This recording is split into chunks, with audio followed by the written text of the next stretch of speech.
Hello and welcome guys, আমার নাম Tom Ghosh. তোমরা দেখছো স্মার্ট স্টাডিজ। তো আবারও কিন্তু নতুন একটা সমস্ত ইঞ্জিনিয়ার্সদের জন্য একটা সুখবর নিয়ে চলে আসছি। আরআরবি জেইর তরফ থেকে রেলওয়ের যে নতুন নোটিফিকেশন, এটাই কারা কারা অ্যাপ্লাই করতে পারবে, কি কি বয়স সীমা আছে, কত ফিস লাগবে এবং কি কি সাবজেক্ট হবে, কটা এক্সাম হবে, সিলেকশন প্রসেস কি কি আছে, টোটালসটা ইন ডিটেলসে ভিডিও আলোচনা করব। ভিডিও শুরুর আগে চ্যানেলে যদি নতুন হয়ে থাকো অবশ্যই চ্যানেলটা সাবস্ক্রাইব করে পাশের বেল আইকনটা দাবিয়ে অলে প্রেস করে দাও। অবশ্যই একটা লাইক এবং হাইপ এবং সাথে কমেন্ট এবং শেয়ার করতে ভুলো না, ঠিক আছে? তো অবশ্যই এরপরে যে স্টেপটা যাবে, চলো ভিডিওটা শুরু করা যাক। তো তোমরা দেখতেই পাচ্ছ, একদম এটা একটা শর্ট নোটিফিকেশনে কিন্তু বার করা হয়েছিল। তোমাদের অ্যাপ্লাই ডেট কবে আছে? 31/10/2025 থেকে তোমাদের অ্যাপ্লাই শুরু হবে। শেষ কবে হবে? 30/11/2025 ক্ষেত্রে, ঠিক আছে?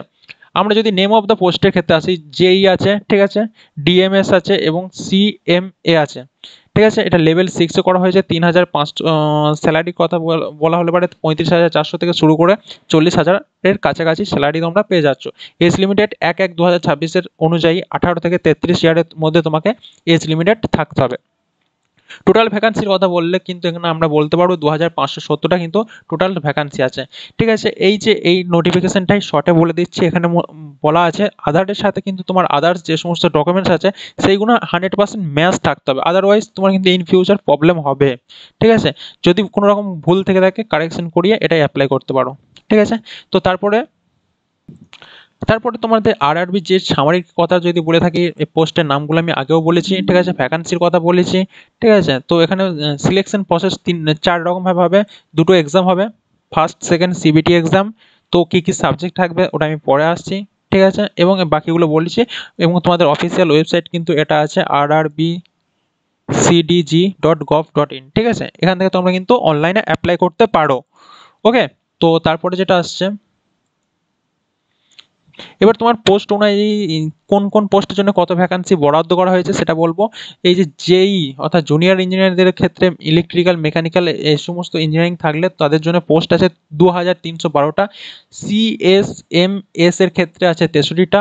ডিএমএস এর ক্ষেত্রে আছে 195টা। টোটাল 2,570টা। এখানে কিন্তু পোস্ট নেম অনুসারে অনেকগুলো লিস্ট আছে, এটা কিন্তু তোমরা চেক আউট করে নিতে পারো। অবশ্যই লিঙ্ক কিন্তু ডেসক্রিপশনে দেওয়া থাকবে, ওখান থেকে একটু চেক আউট করে নিও, ঠিক আছে। তারপর তোমাদের যে ইম্পর্টেন্ট ডেটসের কথা বলা হয়েছে, অবশ্যই দেখতে পাচ্ছ 31শে অক্টোবর থেকে শুরু করে 30শে নভেম্বর পর্যন্ত ফর্ম ফিল আপ চলবে, এটা কিন্তু এখানে বলা আছে, ঠিক আছে। তোমাদের এবার আরআরবি জেইর যে এলিজিবিলিটি কি কি ক্রিয়েটা আছে সেটা আমি তোমাদের বলছি। এদের এডুকেশন কোয়ালিফিকেশন কি কি থাকতে হবে। দেখো, জুনিয়র ইঞ্জিনিয়ার পোস্টের জন্য কিন্তু তোমাদেরকে অবশ্যই ডিপ্লোমার 3 বছর এবং ডিগ্রির 4 বছর সার্টিফিকেট থাকতে হবে, এবং ইলেকট্রিক্যাল মেকানিক্যাল ইঞ্জিনিয়ারিং এবং এসটির মতো এর সমস্ত কিন্তু স্ট্রিম তোমাদেরকে থাকতে হবে, ঠিক আছে। ডিএমএস এর ক্ষেত্রে কি ডিপ্লোমা থাকতে হবে, 3 বছরের, ডিগ্রি 4 বছরের, 2 বছরের হলে হবে না, এবং ডিগ্রি সার্টিফিকেট 3 বছরের হলে হবে না, ঠিক আছে।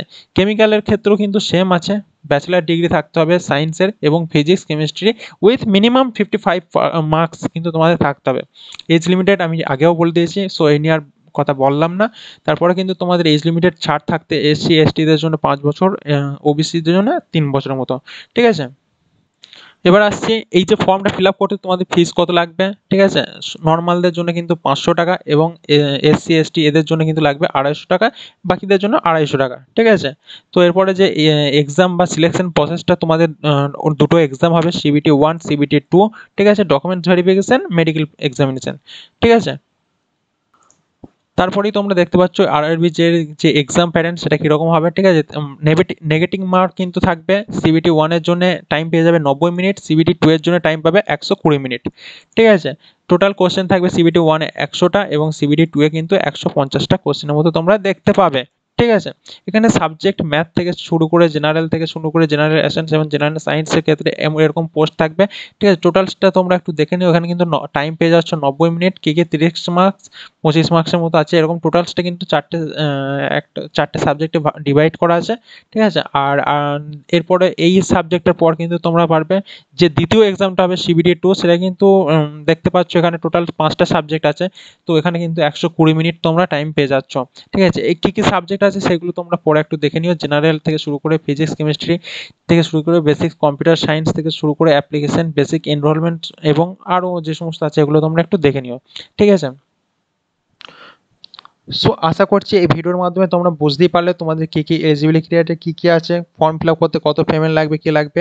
তো এরকম ভিডিও পাওয়ার জন্য অবশ্যই চ্যানেলটাকে সাবস্ক্রাইব করে পাশের বেল আইকনটা দাবিয়ে অলে প্রেস করে দাও। ভিডিও ভালো লাগলে অবশ্যই লাইক এবং হাইপ করতে ভুলো না। ওকে, থ্যাঙ্কস ফর ওয়াচিং।